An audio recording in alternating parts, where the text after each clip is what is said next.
Hi guys. Well, I gotta sit down. Welcome to friggin' Jeep. My name is John. I polished up that drill bit. If you watched last night's working at the night shift, I guess I polished that drill bit up a little bit. I guess it's over here now. I'm gonna try to get this one hole drilled. I don't really feel 100%. Haven't felt 100% all week. I guess maybe that's why I was such a grumpy old man on Monday. Today is Thursday.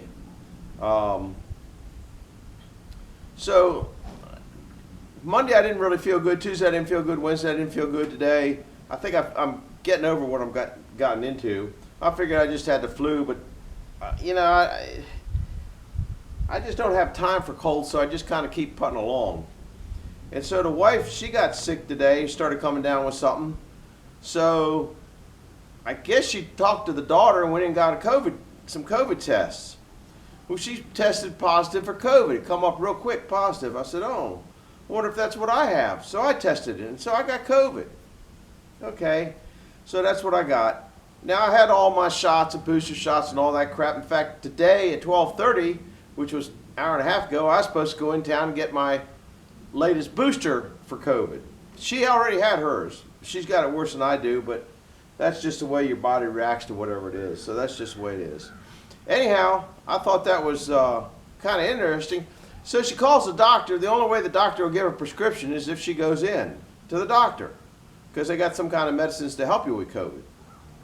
Well, that doesn't make any sense. If they sell you a test for COVID, if you come up positive for COVID, then why can't she just call the doctor and say, I definitely got COVID. You know, what is she going to do? Go in, they're going to look at her, they'd have to give her another test? I don't really. And then she's just exposing everybody she gets near to COVID. So the doctor kind of agrees with all that, and pretty good doctor says, okay, we'll just prescribe you the medicine. You go over and pick it up. Well, that's the next thing.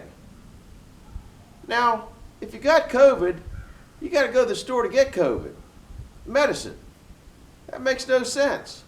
Okay, now back when I was a kid, the drugstores delivered your medicines to your house. That was just, there was 2 stores in Wheaton that, you call up, this is what I need, and maybe, you get the prescription for your doctor, and he just bring it over to your house. And that wasn't even for something as maybe critical as this. Now, they deliver pizzas. They deliver food, other food products other than pizzas. Every store's delivering pizza. Why in the world can't they deliver medicine? I mean, if you order this medicine and the pharmacist smart enough to know this is for somebody that has COVID, if they have no way of getting it or no friend to go get it, maybe we should find a way to ship it to them. Maybe that's what they need those little drones for, to pick it up and fly it out to your house. I have no idea, but as worried as the government is about COVID, but I guess they don't really care about it anymore because it's over the hump. They think they got it under control. But that just seems a little bit backwards to me, okay? For something they had, maybe the times in the past weren't so stupid after all. Maybe not having a computer you called up on the phone, I'm sick, okay, boom. That's how my doctor was a long time ago. They'll send you the medicine. Computers and all that kind of stuff. You could do a Zoom call, but still your problem is getting the medicine to you without you having to go in and expose everybody that you're around to COVID. You're going to be dealing with money or credit card, or you're going to do this, you hand this. Makes no sense to me. Anyhow, so I don't really feel $1 million, and I guess that's the reason I haven't felt $1 million this week. But when you're an old geezer, is it because you're just feeling old? Because if I'm only running 50% of a 50% old geezer, go figure that one. So I got a hole to drill, and I'm just kind of messing around doing a little bit of this and that. And then to top things off, my Kubota wouldn't start. I wanted to come down here and pick up all my tools. I got all that stuff there. I got the drill set up. I got to fire up the generator.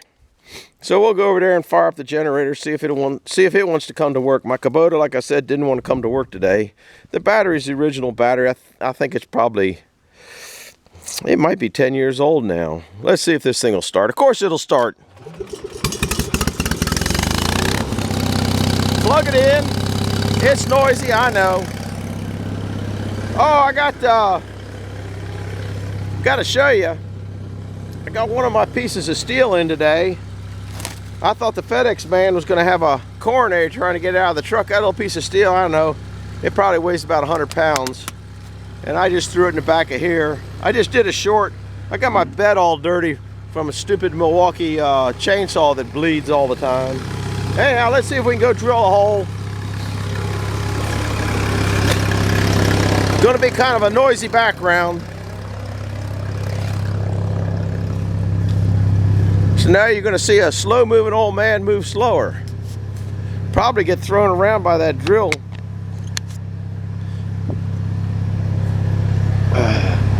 That's about where the hole is. I think I'm going to try to come in from the other side. I don't know if you can see it. The sun's kind of in here. It's in there. You'll see where I'm going to. I'm going to put mittens on. I don't have any eyewear down here. But I ain't gonna be drilling that fast, number one. Number two, I'll be away from it. Number three, I just don't feel like going and getting any because it's all the way up to the house in the Kubota. Let's see if this thing will run. And I don't have any oil on it. Yeah, it'd be better if I had oil on it, but you know, it just ain't happening. Let's see what we can do here.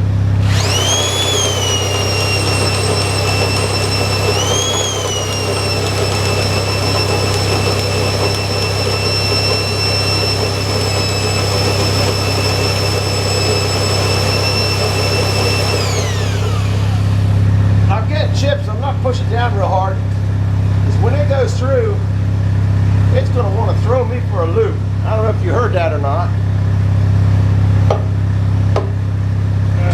Come on, cord, what's going on back here? Stupid chuck.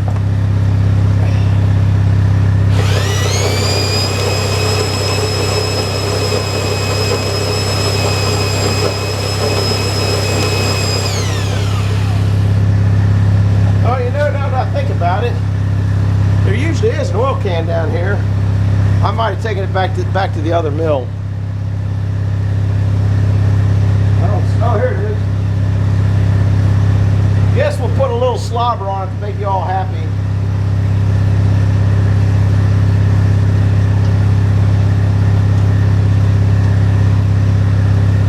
There, that made it pretty messy. Old oil, it is better. I use that CR something or other up at the house. Uh-oh, bit in.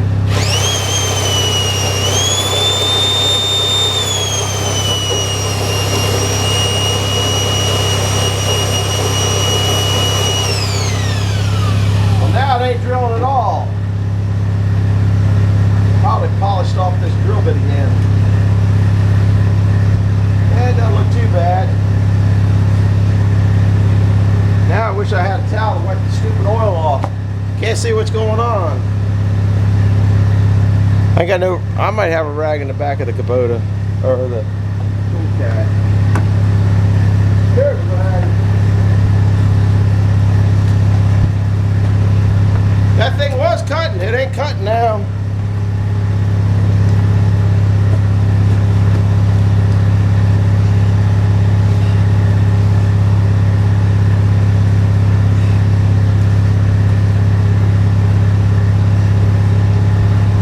This thing ain't exactly thick either.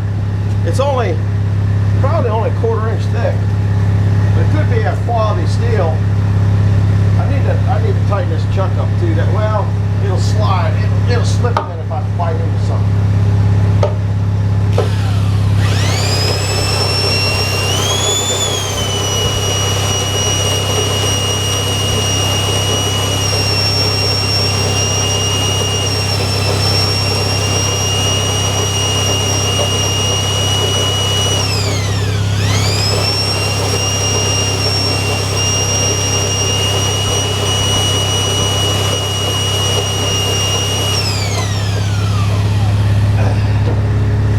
Chipping away.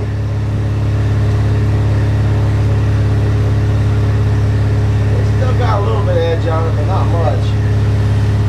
This thing scares the crap out of me when it goes through because it's going to hammer me. I don't know how to stop that.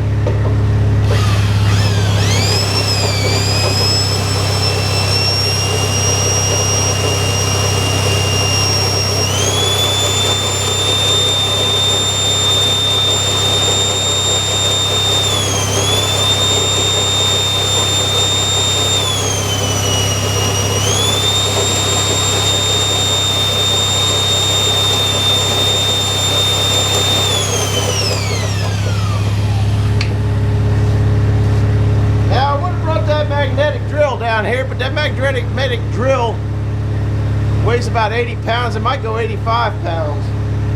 This thing's pretty close to going through, so it's pretty close to hurting me.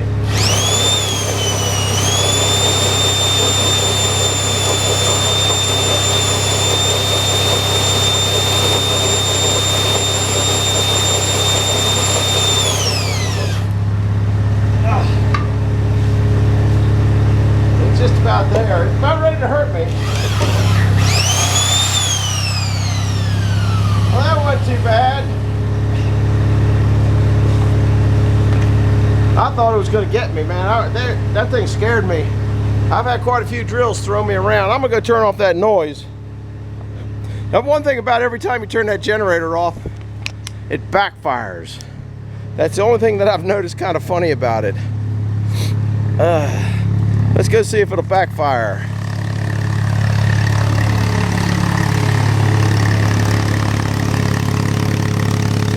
Take the load off of it. It just might not be warmed up enough to, though. It always does that. I don't know why. Well, let's see if that bracket, excuse me.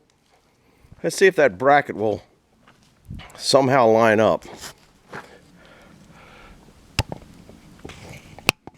Lordy. I don't know where to put you guys. The sun is kind of ferocious. We'll take the blankie off the controls.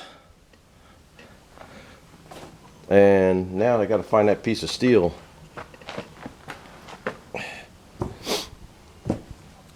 So the old geezer's got COVID.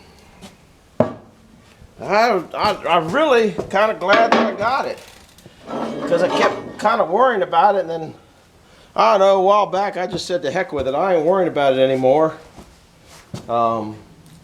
If you get it and you die, you don't have to worry about it. You get it and you live, you don't have to worry about it, right? That's kind of the way I look at it. Hope this screw goes in here. It would be nice. Looks fairly close. Look at that, man. I guess, like they say, a blind squirrel gets a nut every day. I'm about wore out already. Ain't doing too much. I'm going to go on package that package of steel. All right. We have that in there. And the bolts actually went in. The old man got lucky.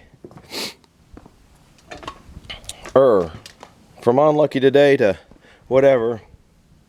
So now I got to get that mountain thing that goes way up into that I'm working on up there. I drilled some extra holes in that. If you went back and saw, I did a couple shorts on drilling a couple holes in that piece of steel.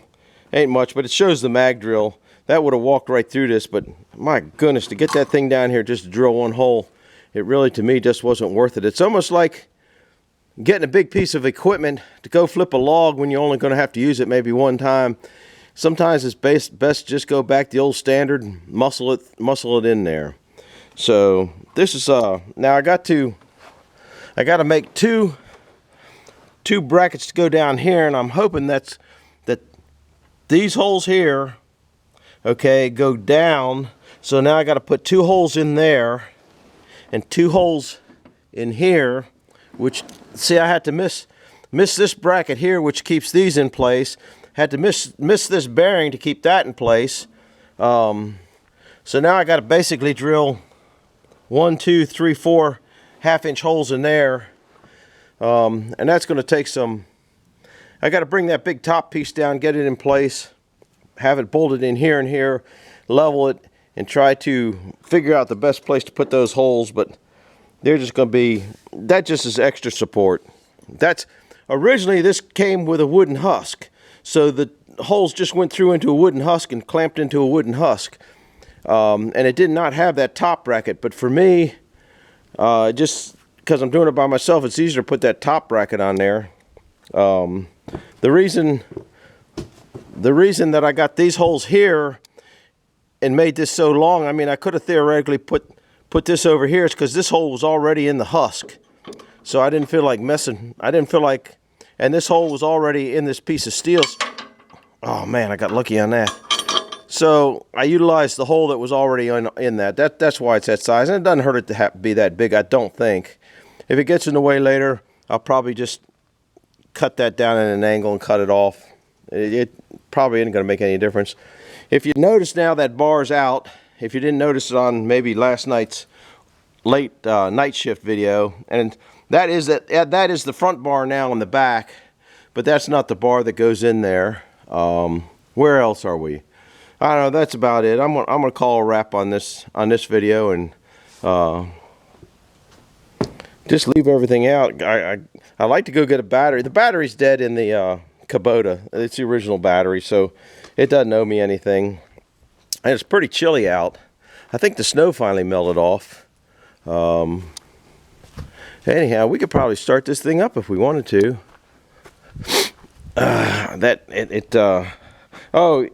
Some people said something, you need to get an inverter. There's an inverter. We got one down here. 2,000 watts. I wasn't curious. I was curious what it was. I've had that for years. And I hooked it up I originally hooked it up to the battery on the Detroit over here. Actually, I had another separate battery, I think those are called Group 31 batteries, big commercial batteries. So I have another one of these that I ran over to the converter, because you're supposed to run short wires to the converter. And then I had it hooked up to solar. Yeah, we're talking solar again. I had it hooked up to solar panels that I got off, that were thrown away. Didn't cost me nothing. And they produce good. And they kept those batteries charged until they I melted the solar controller. It melted it down. I guess those put out current all the time. Now this is all speculation. They put out current all the time. They're putting out right now, I think they put out like 84 volts and I don't know, maybe 2 amps. They don't put out much amperage, but they keep those batteries hot, and they were doing a real good job. But once they're charged up, then I think the controllers just have to dump the electricity into a heat sink or something. I'm not sure. I might take it apart and look a little closer at it. And then it didn't do good that I put this plastic thing over to keep it out of the rain. I'm going to take it down and look at it. I got a feeling there's a heat sink in there, and it just anyhow it got a little hot. It's lucky I didn't burn my sawmill down. Maybe I should video that as how I almost burnt my sawmill down. So that's a good reason I don't want to put solar on the roof. Who knows what's going to happen to it. Anyhow, thanks for coming along. I get rambling on. You guys know that by now. This is what's going on down here, and I'm going to putt around. Beautiful day, beautiful day. I wish I felt better. I'd go up and buy another battery for the Kubota. Anyway, hit the like button, hit the subscribe button, hit that little bell if you want to see what's going on next.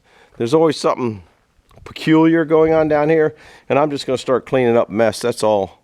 That's got to be done, and I'm not good at doing it, but that's what I call dilly-dally work. So I'm going to do some dilly-dally work because it's easy. We'll see you later. Thanks for coming along. Bye-bye.